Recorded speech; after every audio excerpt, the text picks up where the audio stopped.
Everybody, this is Rose of Sharon, and I'm back again with another book review. I just recently read Jorma Kakonen's book, Been So Long, My Life in Music, and I really enjoyed the book. It was extremely well written, very vividly detailed. It just gave a full account of his touring with Hot Tuna and Jefferson Airplane and such big names as Janis Joplin and other people that he played sets with or who he toured with. And it was actually really fascinating. Some parts rambled a little bit, which I didn't care for, honestly, because I thought, okay, Jonah, get to the point.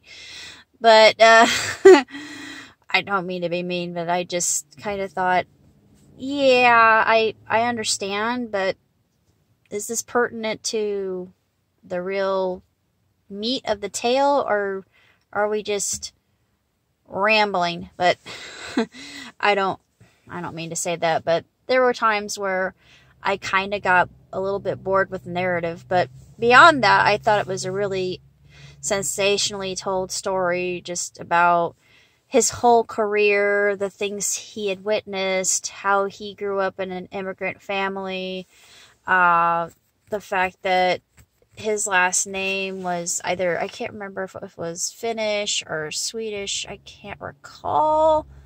I just know that he was from a second immigrant family, so there was quite a bit for him to do integration-wise, his family as well, and it spoke of just the years as they came and went, the turbulent times of the 60s, and Woodstock, and how he played during that time. He entertained then.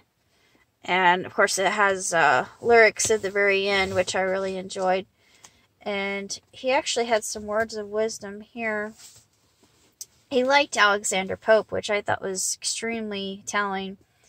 His essay on criticism. I liked this part. A little learning is a dangerous thing. Drink deep or taste not the Pyrean spring. These shallow draughts intoxicate the brain, and drinking largely sobers us again. Of course, I have to rhyme a little bit. And then when he speaks about how many years he's actually been doing this in the chapter Too Many Years, he talks about, he says, I found that the truth really does set you free. If you're not living a life of lies, you have to remember to keep your story straight. There is only one to remember. And I thought that was extremely profound.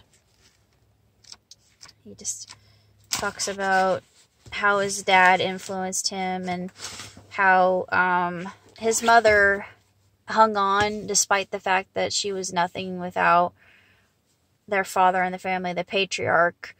And then he actually returned to see her buried, and there's a CD in it too, which I thought was a nice little addendum. And yeah, it's actually very, very revolutionary and revealing in the fact of seeing a musician's life for what it really is. And yeah, it can be turbulent at times. You don't really get to see your family that often, and it's kind of lonesome. But on the other hand, it's exhilarating as well. So there's that dichotomy and the dualism of that, which I thought was very intriguing. And of course, I like the photos in here as well.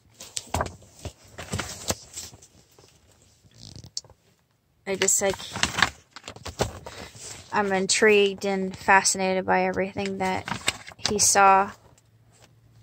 There he is with Janis Joplin. And he actually toured in quite a few places too. There he is at Lone Star Cafe. There's a tattoo that he got done by Ed Hardy. I love that picture with Jefferson Airplane. And he's playing a flying V guitar. Lucky dog. I would love to own one of those. But I can only play 4 chords, so I don't know how that would actually benefit me. And there he is with a breakout Harley Davidson. Sweetness. And of course, they talk about the Fur Peace Ranch in 2017. it's a class that they actually have there, that he teaches other people about the deal of being a musician, which is really quite fascinating. But all in all, despite the fact that it's a little long in spots, it's still a very compelling book. And if you're like me and you love rock and roll and you love music and you just want to know a little bit more about the meat and potatoes of it, then I would recommend Been So Long. It's absolutely sensational. Till next time, live long and prosper. Ciao tutti!